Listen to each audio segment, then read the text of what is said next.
Mamang thagi tang kun mangada Leimakhong Army Camp ta thabak shuba changkhraga thiba khangdana leiriba Laishram Kamal Babu Tekta Kaidana Khutsinnaraku Haina ngasi Heibongpokpi Lairenkabi Sanjenbam Phayeng Kangchup Lamlongei Tera Urak apunba meira paibi na Phayeng Market seta Wakat Meepham Chathakhre Wakat Meepham aduga mari leinana Imphal West Women Wing President Heibongpokpi na hai Army Camp ta thabak shuba changkhraga thiba khangdre mangkhre haiduna Indian Army na directly ba wafam asidi thodang yaudaba wafam amani haina lawi lamdam asigi miyoi ama mafam marang khangdana mangkhraga lengakna tumina leshin bigano lengakna su thodang lawbiyo numit 10 gi manungda karigumba Indian Army na Kamal Babu puthorakpa ngamdrabadi lengakna lokhatpam thokpa action lokhatpiyo madu fawba ngamdragana isagi laibak isana lepchaban natana atopa lambi leite haina mahakna phongdokhi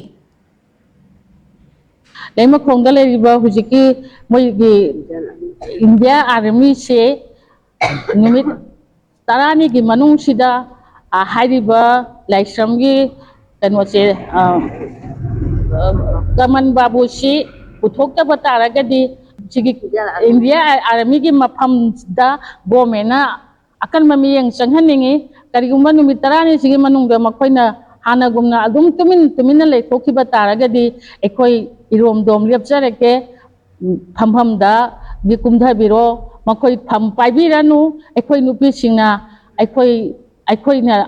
adum laibak lepjarege haibasima ima hoi akoi apunba gi wari mama simba leijare